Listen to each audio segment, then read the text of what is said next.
Hi, everyone. Just wait another 30 seconds. Everyone's coming in now.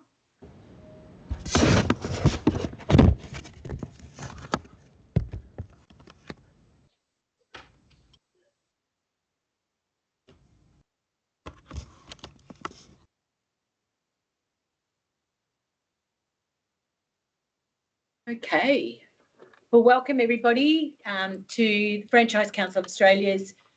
This is Series 7 of our Lunch and Learn webinars, and we're really excited because we're just getting more and more people involved and more interaction, and an amazing amount of YouTube hits now that it's all on YouTube. So that's something new tech for us, that's for sure.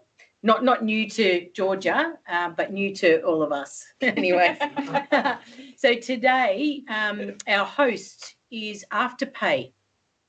So I'm sure you've all seen their Bondi mint coloured signs on, all retail shops or franchised businesses as well.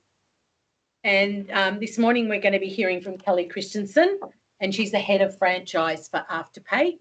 And also here we have Lucy, we have Ash and Rory and Carlotta on now. Oh, we've got a few people waving as well. Hello. And we've got Carlotta in Queensland, I think. She's in New South Wales. Oh, she's in New South Wales, saying hello as well. So what we're going to be listening to is Mastering Consumer Behaviours for Future Success, which is really interesting. And if you have questions, because we're not like a massive group, please just take yourself off mute and ask the question of Kellie. She'll definitely, stop and answer. If you don't want to ask the question out loud, then pop it in the chat and Lisa will let us know that there's a question in the chat. So without further ado, Kellie, over to you. Excellent. Thank you, Helen. First and foremost, I do want to thank Helen and the Franchise Council team for having us today, and then also for all of you that have joined us and taken time out of your lunch to participate in our session. So as Helen mentioned, my name is Kellie, and I have been with Afterpay for about 6 years now. And during this time, I've been very lucky to learn a lot about consumer behavior, as we have with the business. And I'm thrilled to be able to share with you some of those insights and how really paying attention to some of the verbal and nonverbal communication that your customers are giving you can be an absolute game changer in unlocking growth. Bringing us to that topic.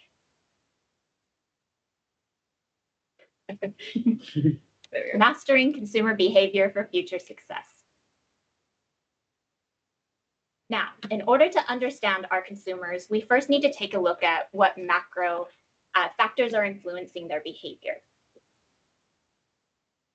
We take a look at what's happening in the macro environment. Consumer confidence is back on the rise after a 3-month decline, post hitting the highest reading in 20 months, and that's since February 2024. Still, the index held the neutral 100 mark, and that's been since February 2022, which actually makes it the longest streak since the early 1990s recession. There's also underlying inflation that has softened to 4%, which actually excludes price changes like automotive fuel, fruit and vegetables, and holiday travel. If we look at what factors are impacting consumer confidence, a lot of it, as we know, is due to the cost of living that's going up. Housing in particular is a large contributor with 5.2% increase year on year. And if we break it down further, rents are up by 7.4%, and that's by a strong demand for rental properties amid tight rental markets. And new dwellings have had a consistent price increase of around 5% over the past 10 months. Still, total retail sales have rebounded, with discretionary and non-discretionary spending up year on year. We look at total retail spend overall, it's 1.4%, and that's from the drop of 0.9% back in March. For discretionary spending, it's had a slight increase, and that's really been driven by increased spending on services, furniture, and household equipment. And then if we look at our non-discretionary spending, which has the highest increase, that's been driven by health and on the purchase of vehicles and then the operation of those vehicles. And with all these pressures that our consumers are under today, we are now finding ourselves in the middle of a revolution of how consumers engage with businesses. And for those of you thinking, who's driving this change? Who are these consumers? It's my privilege to introduce you to the next gen.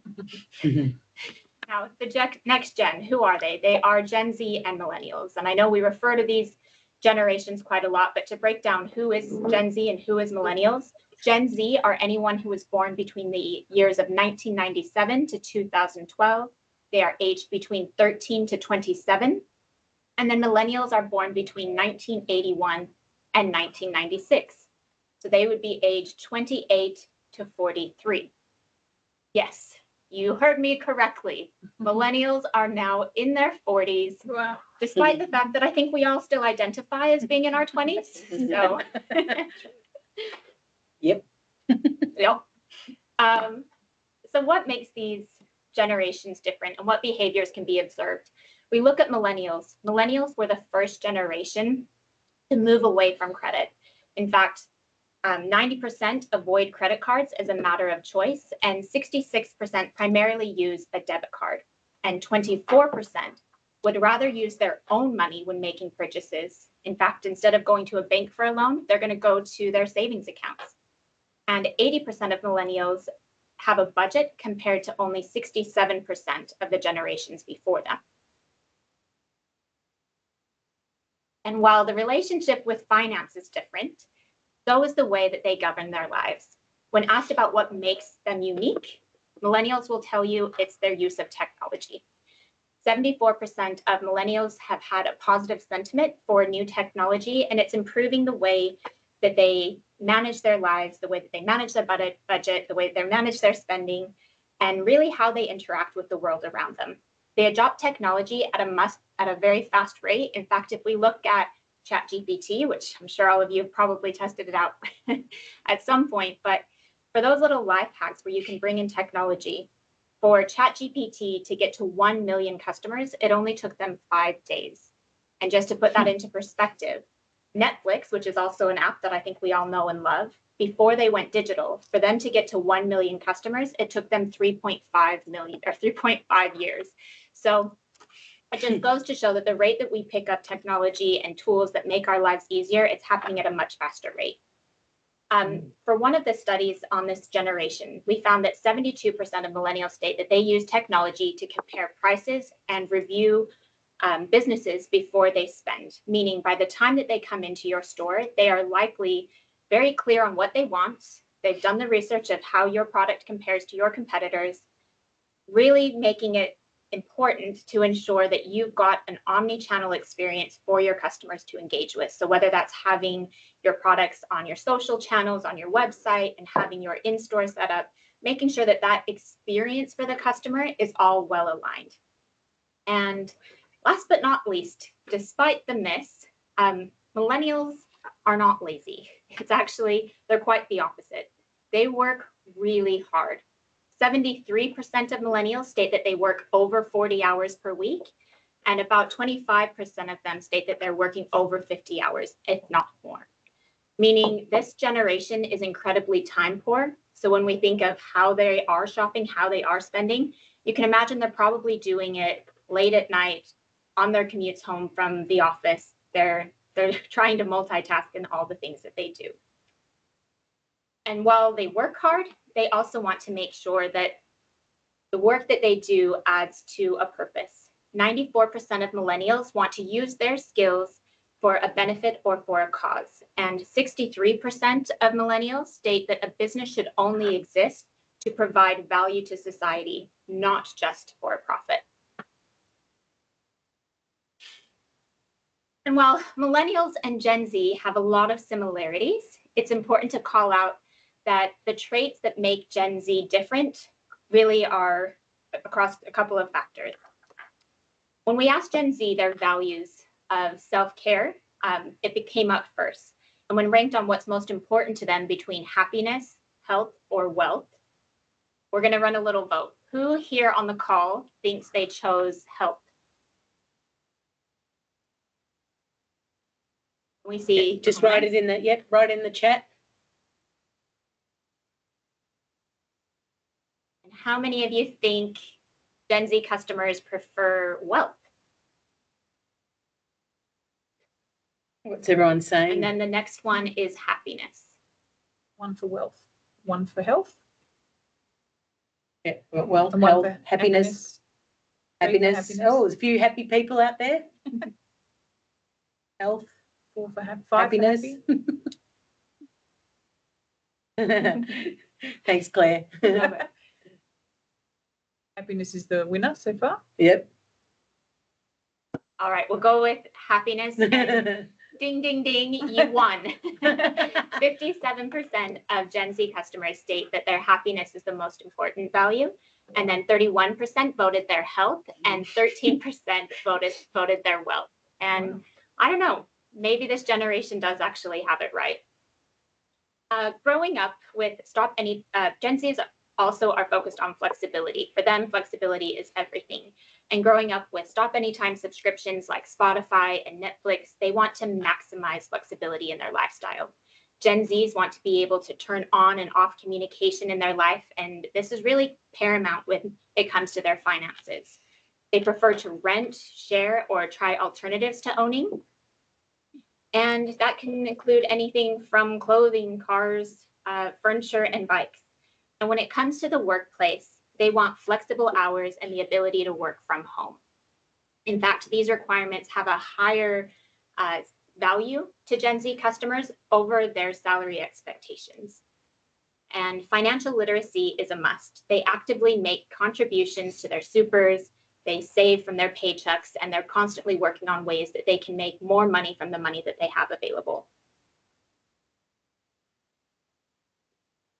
Now, we talked a little bit about, yes, Gen Z care about happiness, and maybe that's also why they are an incredibly optimistic bunch.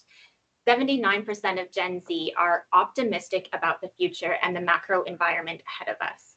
And Gen Z's spend overall is growing at a rate faster than the generations before them. And this is largely driven by experiences and travel. In fact, we're seeing this really come to fruition at Afterpay, where we've seen our travel category grow by 186% year on year. And for these Gen Z customers, it's all about the experience, so much so that they're actually going back in store to do their shopping. And we're seeing that 56% of Gen Z consumers would prefer to go in store because they see it as a social occasion. They see it as a way to connect with the brand. And speaking of connecting with the brand, they expect from you as their brand or your brand or the retailer to create a more personalized approach with how you engage with them. But to be clear, if you are going to use their data and you are going to provide that personalized approach, they need to know that you are respecting their data, you're keeping it private, and there's got to be a value add back to them. So if you're sharing happy birthday, make sure you've got a bit of an offer for them. Can you explain what you mean that they are optimistic? So they are optimistic about the future and the macro environment. So when we asked all generations of Afterpay how they feel about the future, 79% of Gen Z said that they were optimistic about it. Any other questions? All right, go to the next slide. So in summary, these generations, there's baby boomers, there's Gen Alpha. So Gen Alpha are the ones that are just coming up, or that are, I think they're about 12 years old right now. Yeah. And then there's baby boomers, and then Gen X. Gen X, yes. In summary, they have lived through the GFC, the COVID pandemic, and they've found ways to live their best lives throughout these moments that were very challenging. And as we saw with Gen Z, they're incredibly optimistic about the future, just showcasing how resilient these generations are. They're also very connected. These generations are the first generations to grow up with mobile devices, the internet, social media, and technology has changed the way that they experience the world around them. Technology has truly become an integral part of their day-to-day lives, and it's enabling them to connect with one another, to help share with their social media audience or with their friends how they can overcome life's challenges. And I mean, who doesn't love on TikTok or Instagram, get ready with me while I teach you how to lose weight or do your best makeup or buy an investment property. But jokes aside, these generations truly are evolved, and it's showing up at home, in the workplace, in ways that they manage their finances and the ways that they look after their mental and physical health. Now, you might be thinking, great, but Kelly, why do I care if they're resilient or potentially self-absorbed with their self-help videos? What does this actually have to do with my business? The reason it matters is that the millennial and Gen Z cohorts will soon outnumber older generations. And this is actually going to happen by FY24, meaning this year. With that in mind, their peak earning years are about to hit, and the rate of expenditure is growing at a faster rate than the generations before them. We've got a question.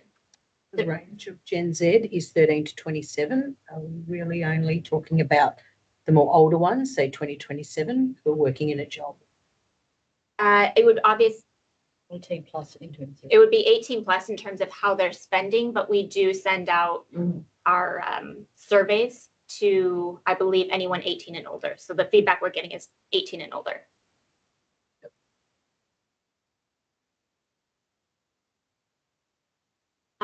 And then if we look at in terms of retail spend, currently millennials and Gen Z represent 36% of retail spend, but by 2030, that's set to be 48%, meaning in a few years' time, half of consumer spend is going to be from these generations. So these generations are your future customers or already existing customers that have a very high lifetime value.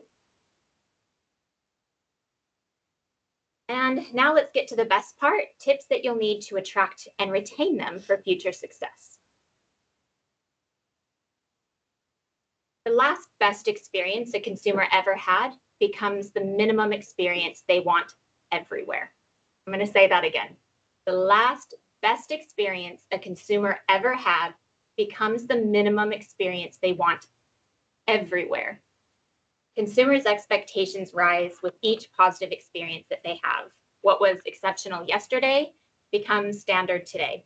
And continuous innovation and improvement and collecting that feedback is really essential for you to connect with that consumer. As we discussed, Gen Z consumers, it's all about the experience and personalized interactions. Millennials will be doing their research, checking your reviews, and will no doubt want that omni-channel offering. And the good news is, with consistency, you'll be rewarded. An omni-channel consumer has a 30% higher lifetime value than those who only shop with one channel. In fact, at Afterpay, we see a 183% increase in consumer spend and a 67% increase in frequency when businesses move from single channel to omni. But it's not just about omni that's going to create the best experience that we're after. What else can you do? One, it's about prioritizing customer satisfaction at all levels, empowering employees to contribute and regularly seek feedback from your consumers, so you may be able to adapt and improve continuously. I've been with Afterpay for the last 6 years, and it's very common that I get asked the question of, what do you think it was that made Afterpay different? Why did you guys grow so much faster than your competitors? And from my perspective, I think it's really based on the fact that we've always kept customers at the forefront of everything that we do. And we're constantly engaging with our consumers to better understand their needs and their wants. If I look back at 2018, we were only in the retail sector, and we were only online and in-store for apparel or fashion. And at that time, our customer base was roughly, I think it was around 80% female. And our customers were telling us, we want to be able to use Afterpay at the beauty salon or at the hair salon. Those are really expensive services, and I'd love to be able to pay for them in full. And so we listened to our consumers, and that was the first services-based industry that we went into. And then that worked so well that we kind of put that on rinse and repeat. We continue to ask our consumers, where should we go next? What are you after? What are you looking for? And that's how we've been able to grow. So highly recommend stay connected to your consumer. And then the next part I would recommend is, given Gen Z and millennials are technology first, use it. Use technology to anticipate and meet consumers' needs. A really great example of this is MAC, the cosmetic company for the gentleman on this call. They've provided on their website a tool where you can try it on. So for us females or males, if you like to wear lipstick too, you can actually go onto their website, select a lipstick color, you open your camera settings, and you can try on the different lipstick colors that you like, really blending that in-store and online experience. Another example of that would be Bailey Nelson. Bailey Nelson allows you to go onto their website and try on different eyeglasses or sunglasses, so that way you can check it out before. So try and find ways in which you can really blend that experience and provide a unique shopping experience for your customers. And if you don't know where to start, consider leveraging AI tools to prompt you on how you can create a more personalized, efficient experience to your customers across all touch points. Think about your in-store versus online experience and how you can make those two a bit more seamless. If there's an offer online, make sure it's redeemable in store would be an example of that.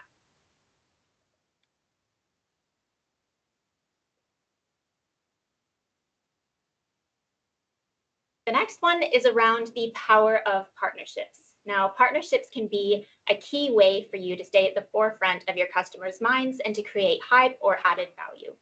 However, partnerships really should include 3 key elements. They should help both parties reach a new audience. They should offer something new and innovative that puts your brand in a new light. And for both parties, it should increase your credibility and the brand halo effect. Some examples of this are the 2 that I've got on the screen today, where if we look at Ben & Jerry's, Nike created a Ben & Jerry's tennis shoe. Now, I probably would have never put those 2 brands together, but if you think about it, consumers love Ben & Jerry's and they love Nike. And by the 2 of them coming together to create this product, they put out a tennis shoe for $100 US. And today that tennis shoe is reselling for $1,700, which is absolutely crazy. And then if we look at Gucci and the North Face, also 2 brands I probably would never have put together. But in doing so, they were able to capture different audiences that maybe are outside of their customer base. And it was a great success where the products that they introduced, the stocks were wiped clean straight away. And while it might not be obvious to some of you in the audience about who a partnership or who you could partner with in order to achieve results like this, especially one that's going to help how you can find a new customer base, how you can implement something that's innovative or provide a brand halo effect, may I suggest to you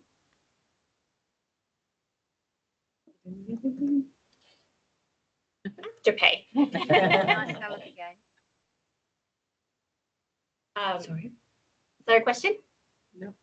This is being feedback. Okay.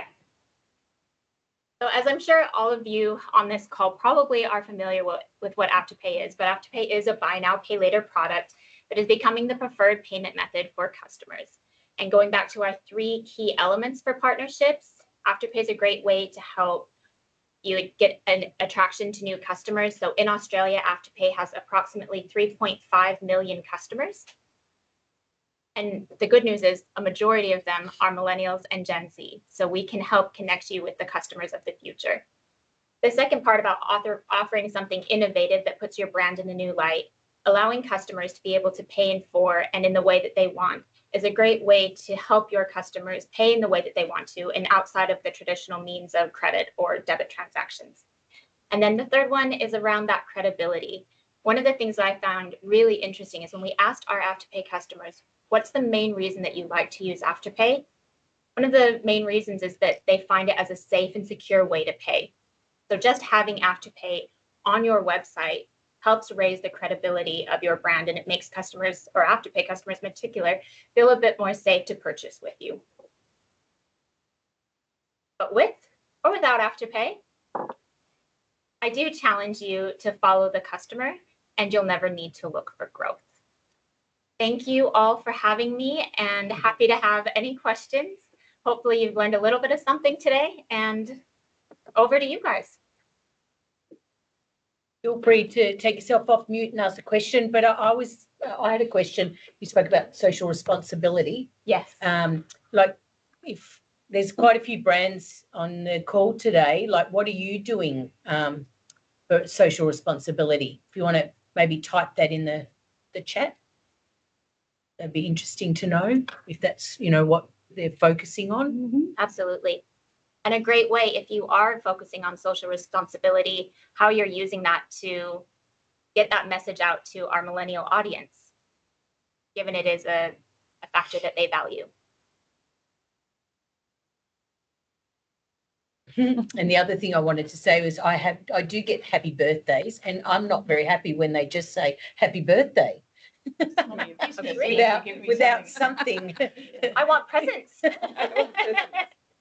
Good one. The question, how have you guys stayed on top as like the industry leader in that space, considering it's quite competitive now?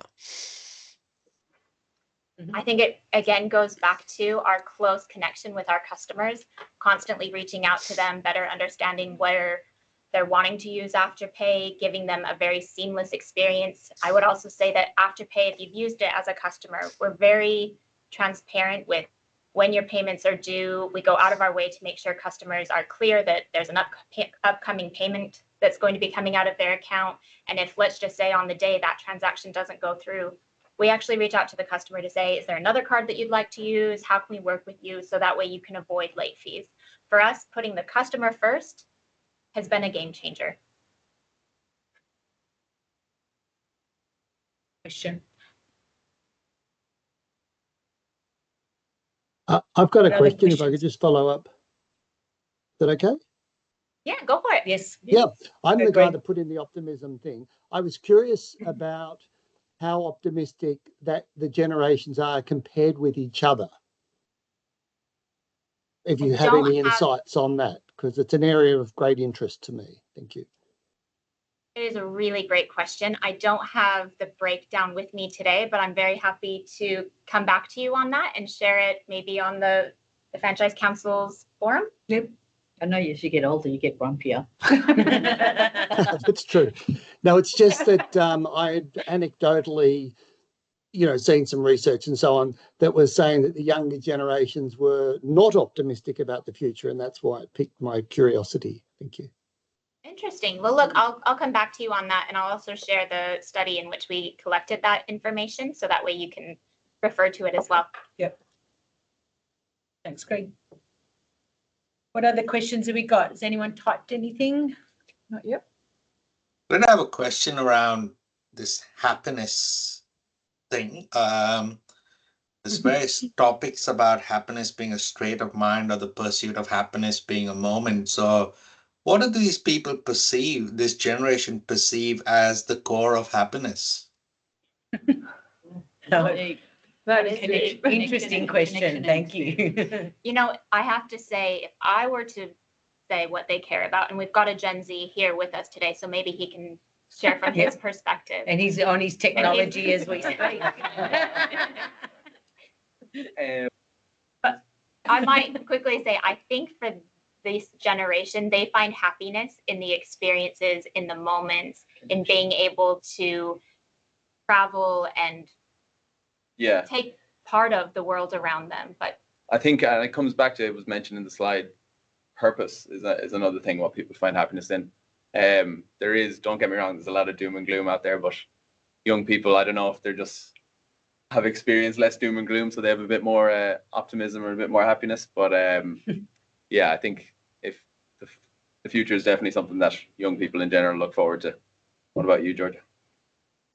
Yeah, definitely. I mean, I'm still quite on the younger end of the Gen Z, so I've still got quite a lot of experiences, but definitely I think happiness is definitely what you want. You to buy the happiness, to experience just everything. It's definitely, the happiness is definitely the key.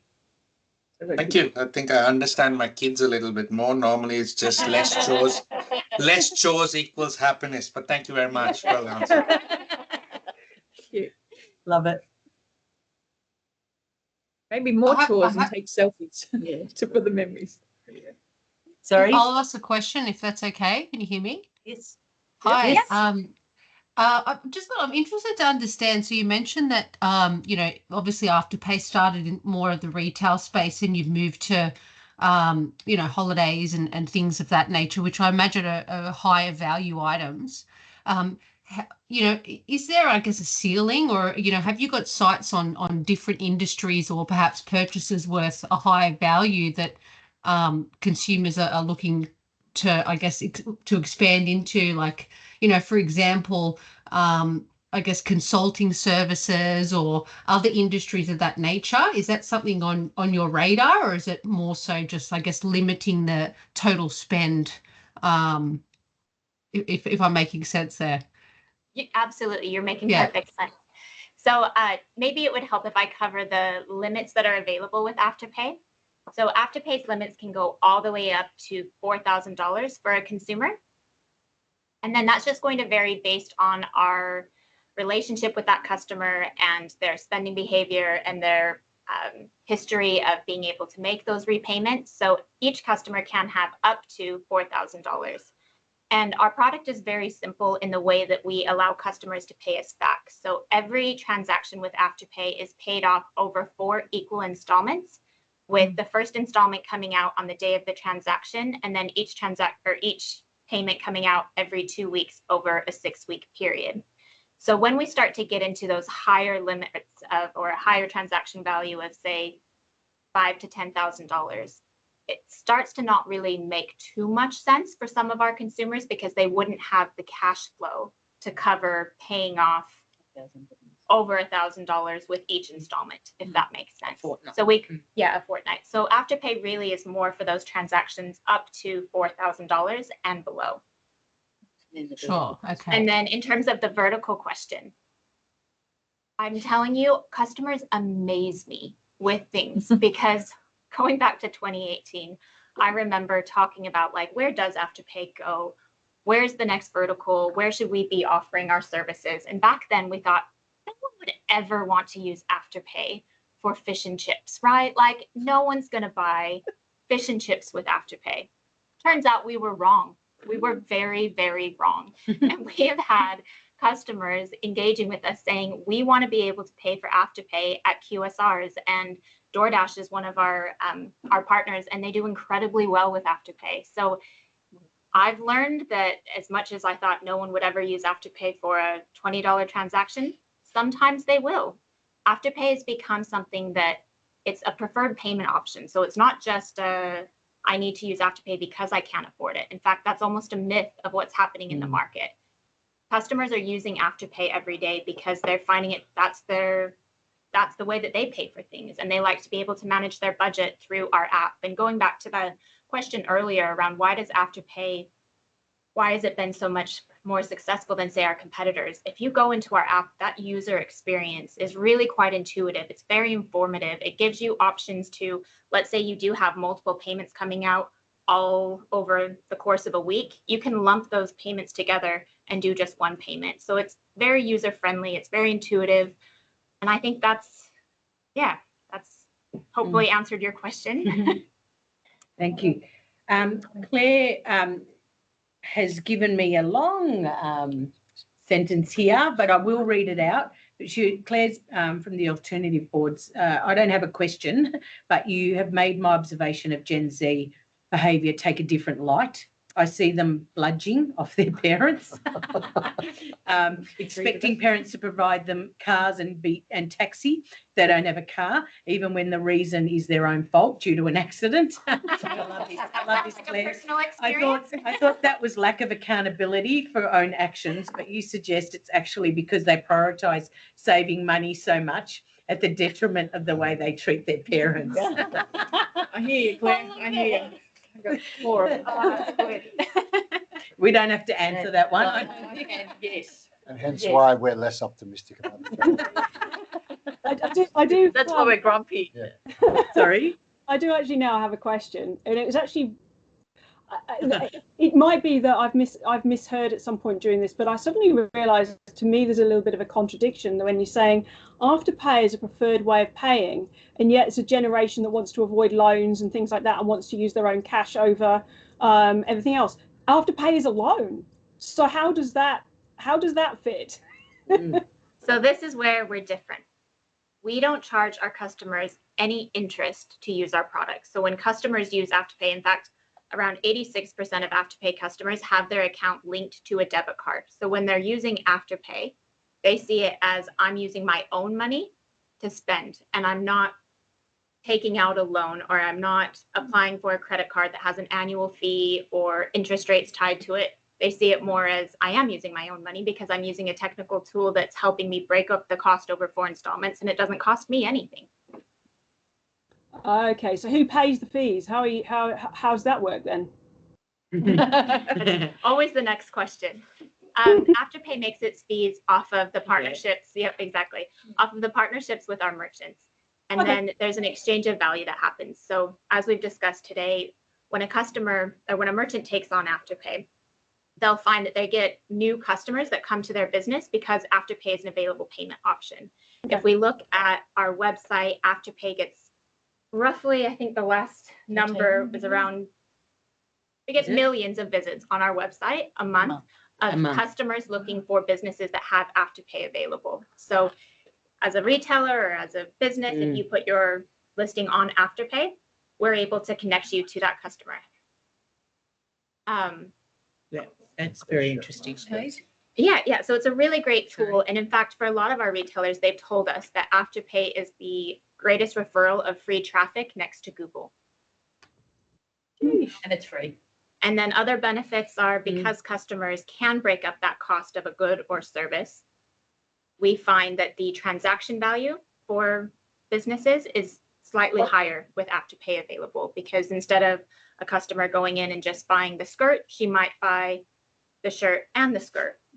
Or let's say if you're at the hair salon, instead of just buying your blow dry, you might actually get the deep conditioning treatment with your blow dry. No, I do. For those of you that missed it, that's the key thing on Ash's agenda when he goes to the hairdresser. That's why I look so good at the Would you like me to zoom in? No? You'll be zooming a while. Any other questions? People were just saying they didn't know that. Well, they're just blown away. Yeah. Look, the other benefit of our website is if you go on to afterpay.com, you'll also see there's a sales category. So if you've got any promotions going on, Afterpay can be a great extension of any marketing campaigns that are going on. So we can help raise the awareness of these sales and hopefully drive some conversions for your website or driving more traffic in store. And for our merchants, you can update that offer at your wish. So we've got a link. You can update it whenever you'd like. Excellent. Right. Any other questions? Or I think on that note, that's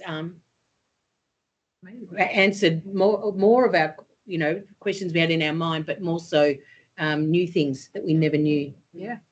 Good. My pleasure. I'm going to get fish and chips. Order on DoorDash. You can pay with Afterpay. Yeah. So thank you very much, Kelly and the Afterpay team. Thank you. Yep, great session. Thank you. Yes, please. Say whatever you want to say on the chat. So our next webinar is on Tuesday, the 6th of August, and hosting is Franchise Relationships Institute, which is by Greg Nathan, who is actually on our call today. So thank you, Greg. Greg's going to be talking about the meaning of franchisee success and how to enhance it. Okay, I'll be on that one. Did you want to say something, Greg? No. Saving it. I'll talk Save enough it. when I get there next month. Yes, you will. Excellent. All right. Well, we're looking forward to the next one, and thank you again to Afterpay. Yes. And if you want more information, Afterpay have an email. If you'd like to email me, it's Kellie, KELLIEC @afterpay.com.au. Or we also have a dedicated page on our website for the Franchise Council members. Please feel free to go to that page and submit your inquiry, and one of my incredible team will be in touch with you shortly. Fantastic. Thanks, guys. Thank you. Thank you very much, everyone. Thank you. Bye.